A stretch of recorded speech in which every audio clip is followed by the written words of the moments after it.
Ini saya putarkan video siapa namanya ya, Imam Unyil.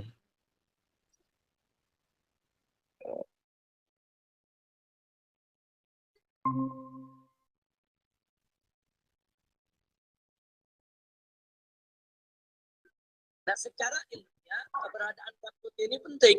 Jadi kalau ada yang menolak Muhammad itu hanya cerita khurafat, dengan adanya rambut itu bisa diperiksa gennya, DNA-nya bisa diperiksa. Bahkan itu juga bisa menjadi bukti bahwa setiap keturunan Nabi yang hidup pada hari ini pasti ada yaitu unsur kesamaan DNA dengan DNA Nabi. Membuktikannya lewat rambut yang ditinggalkan oleh Nabi, saudara. Alhamdulillah. Jadi kalau HP palsu ketahuan tuh kalau diperiksa. DNA Nabi kemana, DNA-nya kemana. Kalau mereka yakin, rasa mereka benar, ya argumentasi dong. Pakai ilmu nasab, pakai ilmu sejarah, saudara. Dan Robito Alawiyah bukan dengan caci maki, bukan dengan kebencian, tapi dengan kitab, dengan argumentasi, dengan bukti yang menunjukkan kalau mereka bersambung ke wali songo, saudara, perkara syariat. Buktinya apa? Walaupun walad zina secara biologis dia anak, tapi secara syariat dia diakui. Nasab itu diakui bin fulan, bin fulan, bin fulan, bin fulan. Domainnya domain syariat. Legal hukumnya dalam pandangan syariat adalah fikih. Fikih menentukan huruf isbatin nasab. Nah, maka sekarang apa ya? Dibikin mulah batin belakangan ini dengan digaung-gaungkannya soal tes DNA. Saya nggak mau bahas soal secara saintifik, saya bukan ahli sains. Khusus saya S1 saya di Al-Ahqaf jurusan syariat, bidang saya syariat, saya mondok dulu di Dalwa, bidang saya syariat. Saya bukan sains bidang saya, ya. Tapi saya pengen baca ada koror. Biar kita tahu nih, menentukan sesuatu itu pakai metode sesuai dengan ilmunya. Ada koror. Koror dari Majma' Fiqh Islami. Forum fikih dunia. Ini Majma' Fiqh Islami, fatwa-fatwanya dijadikan rujukan. Dulu guru-guru kami sebagian dari Hadramaut, mufti-mufti tarim yang tua sekali mazhab Syafi'i. Kalau ada koror dari Majma' Fiqh Islami diambil. Karena yang kumpul ulama besar. Nah, soal masalah tes DNA ini, bagaimana apakah bisa dipakai untuk menetapkan nasab? Saya baca sedikit, jadi jelas. Ini keputusan forum ulama dunia, forum fikih dunia yang resmi diakui dunia internasional. Karena kan DNA masalah nawasil. Kalau kita nyari kita klasik, kalau ketemu soal DNA. Di sini setelah dilakukan penelitian bukan hanya sekedar berusaha masail. Jadi ada penelitian lapangan, penelitian saintifik, kemudian dipanggil ahli-ahli, ahli genetik, ahli kedokteran, ahli-ahli untuk dimintakan pendapat. Bisa kita tentukan hukum fikih tanpa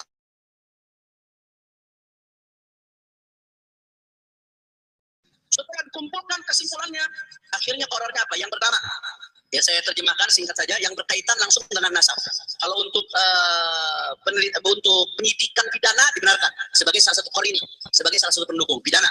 Yang kedua, ya, bahwasanya penggunaan nasab fi majalil nasab labudda an yuhad bi muntahal hadar wal hita was sirriyah. Lidzalika labudda an tuqaddama an-nusus wal qawaid asy-syar'iyyah 'ala al-basma' al-wirathiyah. Penggunaan DNA, tes DNA di dalam urusan nasab itu harus betul-betul hati-hati dan sirri, rahasia, bukan untuk diungkap ke publik. Kenapa? Walidhalika, karena itu kata beliau, labudda an tuqaddama an-nusus wal qawaid asy-syar'iyyah 'ala al-basma' al-wirathiyah. Wajib mengedepankan nas dan kaidah-kaidah syariat daripada tes DNA. Jadi kalau ada menurut catatan udah jelas, nggak usah bicara DNA lagi, udah jelas saudara. Bahkan saya dengar tadi dari Kiai Ali Badri, katanya family tree-nya sendiri mengatakan kalau hasil ini bertentangan dengan catatan, ikutilah catatan keluarga Anda. Itu ada ternyata dari sini, dengar dari beliau katanya. Yang ketiga, ini penting nih, yang lagi rame, la yajuzu syar'an al-i'timad al-basma wirathiyah fi nafyi nasab. Tidak boleh secara syariat, ya, berpatokan kepada basma wirathiyah tes DNA untuk menafikan nasab. Nggak boleh. Haram secara syariat. Yang keempat, tidak boleh secara syariat, ya, berpatokan kepada basma wirathiyah tes DNA untuk menafikan nasab. Nggak boleh. Haram secara syariat. Yang keempat, i'timad al-basma wirathiyah fi nafyi nasab. Tidak boleh secara syariat, ya, berpatokan kepada basma wirathiyah tes DNA untuk menafikan nasab. Nggak boleh. Haram secara syariat.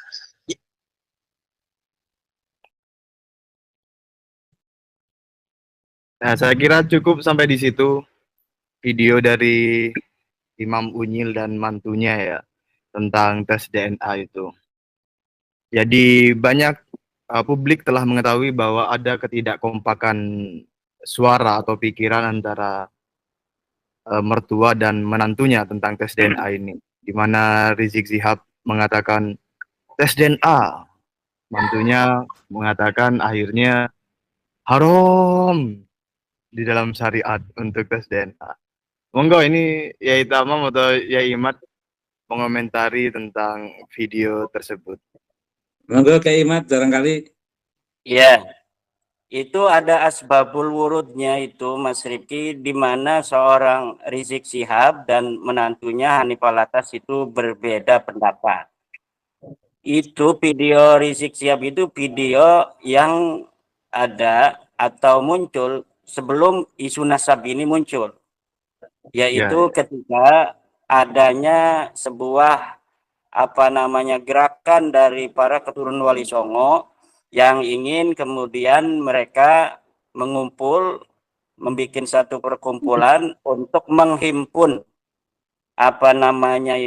nasab-nasab yang berserakan untuk dijadikan dalam satu payung perkumpulan keturunan Wali Songo. Kemudian dari sebagian riwayat yang ada sesuai dengan fakta historis Surah Istifadah ketika itu, ada para turun Wali Songo itu yang menyatakan ke Balawi. Nah ini riwayat yang menyatakan bahwa Wali Songo ke Balawi ini ada di dalam kitabnya Balawi, yaitu kitab Syamsul Zahirah yang ditulis atau dicetak ulang 1984. Kemudian itu setelah ditelusuri itu akan mentok kepada 1930 sampai 1969 ditulis oleh Salim bin Jindan. Akhirnya dari Balawi ini banyak yang keberatan karena banyak keturunan Wali Songo yang pakai gelar Habib waktu itu. Makanya Rizik Syihab mengatakan kalau mengaku Habib, ya kan, keturunan daripada Balawi, ya harus tes DNA. Sekarang sudah ada rambutnya Nabi itu. Nah, bagi mereka-mereka yang mengaku keturunan daripada Nabi, harus mau tes DNA. Jangan sampai nanti hasil tes DNA Nabi kemana, dia kemana. Nah, semua kata-kata itu sekarang mentok dan berbalik kepada mereka sendiri. Yaitu ketika hasil uji tes DNA para sadah-sadah keturunan Nabi Muhammad di dunia ini sudah keluar. Di mana para keturunan Nabi yang ada di Saudi Arabia dari keluarga Abadilah, dari keluarga Ashraf Aun, kemudian dari keluarga Ar-Rasi, dari keluarga Az-Zaidi, dari keluarga Al-Hasimi, dari keluarga-keluarga yang ada di Maroko, bahwa mereka semuanya J1. Sedangkan Balawi ini ketika hasil tes DNA-nya ini berbeda sendiri. Yang lain keturunan Nabi itu J1, dia G. Akhirnya ketika ini sudah keluar berbarengan dengan isu nasab ini kemudian Surah dan Istifadah juga Balawi bukan hanya secara dia tidak terkonfirmasi, tapi secara ilmu juga tidak catat oleh para pakar sampai abad ke-10 99 Hijriah ada kitab Fathul Taib. Kemudian menurut ilmu sejarah juga yang paling pertama kali menyebut ada Ali As-Sakron di tahun 895. Kemudian secara akhlak juga itu sangat jauh dan terbuka berbagai macam kasus di mana dari keluarga Ba'lawi ini kemudian melakukan hal-hal yang tidak terpuji seperti kasus-kasus perzinahan, kasus-kasus perampokan, begal motor dan lain sebagainya. Nah ini mereka kemudian semakin ketakutan. Akhirnya sang menantu tampil begitu bahwa tes DNA ini haram karena tidak sesuai dengan syariat. Nah jadi itu asbabul wurud daripada pertama bagaimana Rizik Syihab menyikapi dalam masalah tes DNA. Yang kedua adalah bagaimana Hanif Alatas kemudian menghancurkan kesimpulan-kesimpulan pendapat daripada mertuanya itu yang menggalakkan dan menghancurkan orang-orang yang mengaku turun Nabi untuk tes DNA. Nanti kita akan lanjutkan dengan analisa hipotesa daripada dokter kita, Dr. Kiai Haji Ubaidillah Tamam Al-Mutamakin. Monggo Yai. Monggo Yai. Terima kasih Ada beberapa catatan saya, Mas Rifki. Oke. Tadi sudah saya sampaikan Pak Diman rekomen saya untuk Kiai Maduddin Otsman, Mas Rifki, dan Kiai Fuad Barat. Sebelum saya menyampaikan catatan saya, sebenarnya sudah banyak hikmah yang menunjukkan siapa Pak Alwi itu, Mas. Tetapi lagi-lagi wa ma yadzakkaru illa ulul albab. Tidak ada yang bisa mengambil pelajaran kecuali mereka yang punya akal, yang berakal, Mas Rifki. Oke. Bahkan ada teman bercanda kepada saya, kelihatannya canda, tapi saya rasakan benar juga, Mas Rifki. Candaannya itu begini, al-a'rabu asyaddu kufra wa nifaqa. Nah, Arab itu kan seringkali kita memaknai suku Badui. Nah, tapi teman-teman saya bercanda itu, Arab itu Arab pinggiran. Lah, kalau Arab pinggiran itu kan berarti tidak Arab asli yang mencoba ngaku-ngaku Arab, atau yang mencoba ingin berintegrasi dengan orang Arab. Mungkin karena ada harapan besar yang ingin diperoleh itu, Mas. Lah, kecenderungan orang-orang yang seperti itu, asyaddu kufra wa nifaq, kecenderungan untuk nifak dan kekufurannya itu kuat sekali, Mas. Salah satu contoh sifat kufur itu mendajalkan orang lain, itu kan dajjal sendiri sebenarnya, Mas. Dajjal itu kan kafir. Ketika menyamakan orang seperti dajjal, berarti kan sebenarnya menuduh orang kafir. Berarti berbalik pada kekufurannya dia sendiri. Yang kedua, nifak, kemunafikan. Dari adegan yang tadi disetel oleh Mas Rifki itu ada kemunafikan yang luar biasa itu, Mas. Terkait dengan bagaimana serangan Rizik Syihab terkait dengan tes DNA, itu sebenarnya kan tidak pidato biasa, Mas. Itu pidato menyerang masyarakat pribumi sebenarnya, Mas.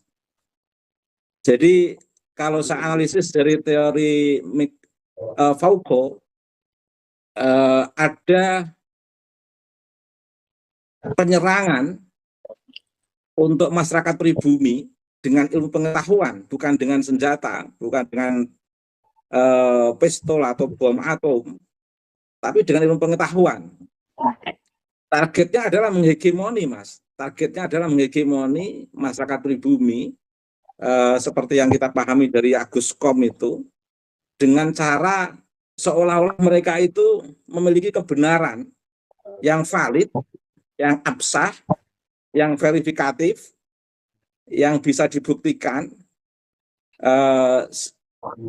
terkait dengan tes DNA itu. Nah, saat itu dia belum tahu kalau tes DNA itu sebenarnya justru menunjukkan kalau dia itu tidak valid. Tapi kan masyarakat pribumi dikira orang-orang tolol, orang-orang bodoh, Mas. Rizik Syihab tidak tahu di masyarakat pribumi itu ada Dr. Sugeng yang memahami DNA, sehingga Rizik Syihab memakai senjata tes DNA. Itu sebenarnya senjata penyerangan terhadap masyarakat pribumi, yang seolah-olah masyarakat pribumi itu tidak punya hak sama sekali mengaku cucu Nabi. Nah, tetapi sebenarnya itu kan ungkapan orang tekanan batin, Mas.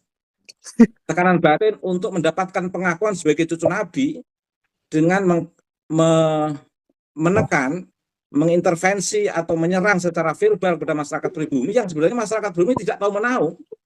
Masyarakat pribumi itu tidak tahu menahu, tidak ada masyarakat pribumi yang ngaku cucu Nabi, itu tidak ada.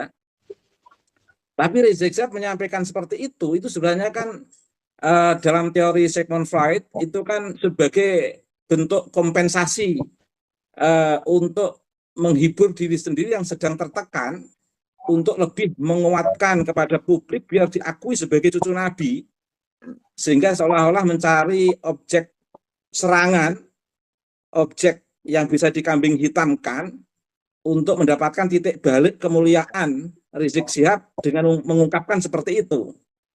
Kajian psikologisnya kan di situ, Mas, sebenarnya. Tapi ternyata Allah menunjukkan suatu perkembangan yang tidak menunggu waktu lama menjawab ungkapan Rizik Syihab yang menjadi titik balik, kalau istilah saya itu pagar makan tanaman.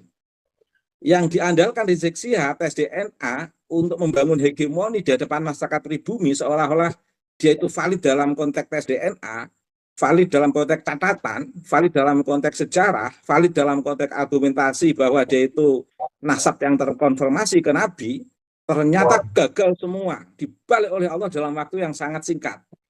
Tapi yang bisa memahami ini kan wa ma yadzakkaru illa ulul albab. Tidak ada yang bisa mengambil pelajaran ini semua kecuali orang-orang yang mau berpikir, Mas. Apalagi mungkin nggak mau berpikir sampai seperti ini, Mas. Oke, sama seperti yang dikatakan oleh Muhammad Hussein Al-Habsyi itu, Pak Alwi, itu sebenarnya kan juga serangan untuk pribumi, Mas. Pribumi ini sebenarnya orang-orang Allah yang nggak tahu menau, tapi menjadi objek serangan biar mendapatkan titik balik kemuliaan Ba'alwi sebenarnya, Mas. Ini kan bisa dipahami secara psikologis bagi yang memahami teori psikologi, Mas. Atau bisa dipahami dari teori Foucault untuk melakukan kekerasan di era modern itu kan melalui ilmu pengetahuan. Makanya ini kan titik kejahatan Ba'alwi, sekali lagi saya katakan jahat sekali. Cuman masyarakat kan banyak yang tidak memahami kekerasan verbal dengan mengambil objek pribumi sebagai objek kekerasan verbal untuk menguatkan titik balik kemuliaan Ba'alwi dalam gerakan-gerakan Ba'alwi yang selama ini di hadapan kita itu. Contoh misalnya Muhammad Hussein Al-Habsyi kan dia mengatakan ilmu nasab itu ilmu pasti. Keren kan ini? Keren. Artinya juga kita sebenarnya kan nggak perlu berdebat dengan mereka. Yang mereka gugat terkait dengan tesis Kiai Imad itu sebenarnya sudah mereka jawab sendiri ketika mereka menggugat tesis Kiai Imad. Itu sebenarnya mereka itu sudah mendapatkan jawaban dari mereka bahwa tesis Kiai Imad itu tesis sejarah. Terkait sejarah itu adalah terkait ilmu nasab, dan ilmu nasab itu adalah ilmu pasti. Sehingga secara otomatis ungkapan Muhammad Hussein Al-Habsyi ini adalah mematahkan framing atau bahkan argumentasi yang dibangun oleh Ba'alwi untuk menyerang tesis Kiai Imad.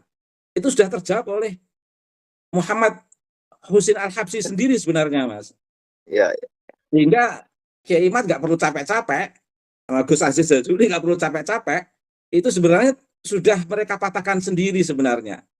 Lah, ini lagi-lagi harus dipahami bahwa Muhammad Hussein Al-Habsyi itu sebenarnya sedang melakukan kekerasan verbal, penyerangan terhadap masyarakat pribumi sebagai objek kekerasan verbal untuk mendapatkan titik balik kemuliaan Ba'alwi dalam bahasa saya, Mas. Di mana itu bisa dirasakan? Di contoh yang dibuat oleh Muhammad Hussein Al-Habsyi, dia mengatakan nasab ilmu pasti, tapi kemudian yang nggak enak, contohnya itu Wali Songo, Sunan Giri, Sunan Bonang, atau Sunan Kalijogo. Ini kan nggak enak. Seolah-olah masyarakat pribumi itu suka ngaku-ngaku nasab. Lah memang Wali Songo keluarga kamu, Wali Songo itu nasabnya pribumi. Ini kan menunjukkan ketololan yang luar biasa Muhammad Hussein Al-Habsyi ini, Mas. Lah, tes DNA-nya sudah berbeda, G sama O itu berbeda.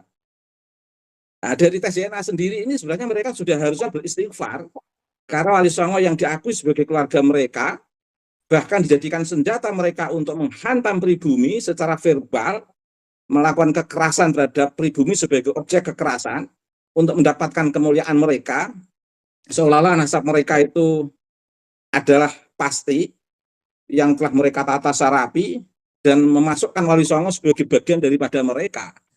Ini kan sebenarnya Ba'alwi sedang melakukan kekerasan. Cuman bedanya Muhammad Hussein Al-Habsyi melakukan kekerasan verbal dengan bahasa yang lembut. Bahar Smith melakukan kekerasan verbal dengan bahasa yang kasar. Sama-sama melakukan penyerangan. Jadi saya tegaskan di sosial media ini, Ba'alwi sedang melakukan penyerangan terhadap masyarakat pribumi dengan berbagai versinya masing-masing. Ada versi Muhammad Habsyi, ada versi Bahar Smith, ada versi Rizik Syihab. Dan Lutfi bin Yahya, ya. Apa? Lutfi bin Yahya masuk enggak? Sudah Mas Rifki sebutkan, jadi saya nggak perlu menyebutkan, Mas. Ya Tamam Nah, bisa aja. kira-kira itulah deret-deret hitungannya, Mas. Nah, secara teori yang dikatakan Rizik Syihab tentang perlunya tes DNA, dikatakan oleh Muhammad Husin Al-Habsyi, secara teori benar, betul. Nah, ketika itu dikatakan betul, itu kan menunjukkan sempurna kepalsuan mereka. Karena mereka setelah munculnya tesis Kiai Imad, nampak mereka betul-betul tidak punya data itu, Mas. Jadi kedustaannya itu betul-betul nampak di situ. Ya, Kemudian ini yang menarik, Mas. Hanif itu saya kira bisa membaca kitab, tapi nggak paham arah fikih, Mas. Selalu mengaitkan nasab dengan nusus, gimana itu? Saya selalu mengulang-ulang, silahkan dibuka kitab Al-Ahkam karya Imam Qarafi, bahwa nusus itu tidak ada hubungannya dengan waqa'ih. Jadi ada aturan bermadhab itu terkait dengan syar'iyah, taklifiyah, syar'iyah, wad'iyah. Dan itu kaitannya dengan nas.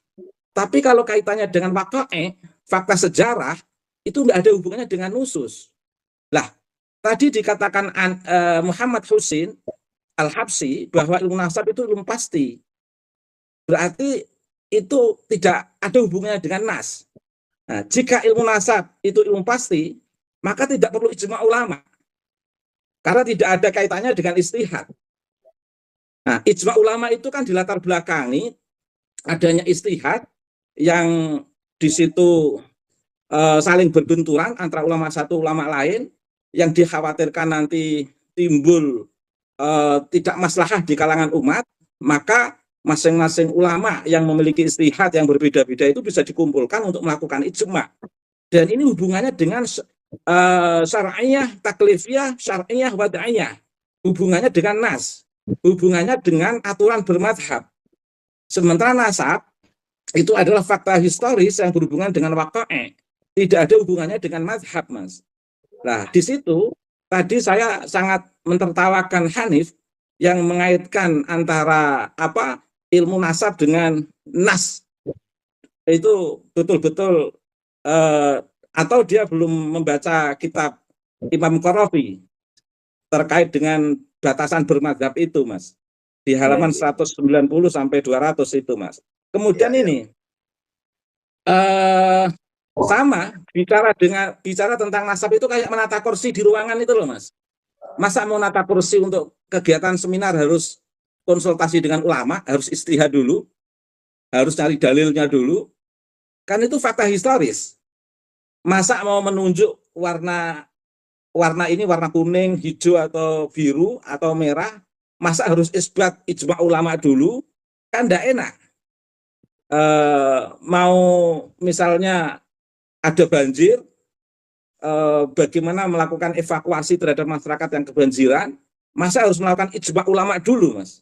Ini kan jadi lucu semuanya. Dan sebenarnya tanpa disadari, Muhammad Husin Al-Habsyi, Rizik Syihab, itu sudah menjawab gugatan-gugatan Ba'alwi terhadap tesis Kiai Imad. Jadi sebenarnya Kiai Imad itu tinggal kipas-kipas duduk di kursi santai aja, Mas. Karena gugatan dan framing Ba'alwi itu sudah dijawab oleh mereka sendiri sebenarnya. Itu aja, Mas, sebagai pengantar awal. Masih banyak yang ingin saya sampaikan. Terima kasih, Mas. Ya baik, terima kasih Yai Tamam. Ini kita kehadiran Gus Aziz Jazuli, cuma ini bukan Aziz Jazuli yang kemarin ngeyel ke Dr. Sugeng Sugiarto ya. Itu Aziz Jazuli yang kloningan itu, karena kan Balwi suka yang kloningan begitu. Ini yang asli nih yang hadir, Gus Aziz Jazuli yang asli. Kemarin itu ada Gus itu gibin tuh ngeyel, tapi ya tetap kita layani lah. Gus Aziz, ini kurang lebih Gus Aziz kan sudah tahu ya 2 video yang kita tayangkan ya. Pertama tadi video dari Habib Muhammad bin Husain Al-Habsyi. Itu sebagai informasi pada teman-teman yang menyaksikan, itu video saya lihat itu 4 tahun yang lalu ceramah itu. Dan beliau menjadi perwakilan DPP Robito Alawiyah ketika seminar nasab di Robito Alawiyah di 7 September yang lalu. Jadi beliau itu bagian dari Robito Alawiyah. Itu poin penting juga tuh untuk diingat-ingat bahwa beliau adalah bagian dari Rabithah Alawiyah yang mengatakan ilmu nasab itu ilmu pasti. Kalau dapat nasabnya dari mimpi ya enggak bisa. Kira-kira begitu ya. Kemudian nasab Habib dicatat dengan rapi. Kemudian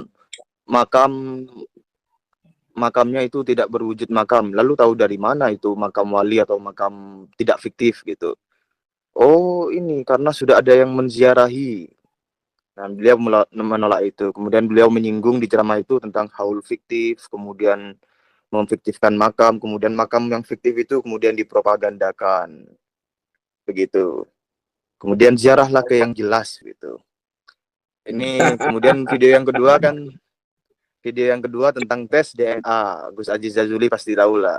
Pertikaian antara mertua dan menantu. Ini dari sampai sejauh ini Gus Aziz Jazuli kira-kira apa yang mau Gus Jazuli tambahkan atau ungkapkan? Dipersilakan Gus Aziz. Terima kasih Gus Rifki. Assalamualaikum.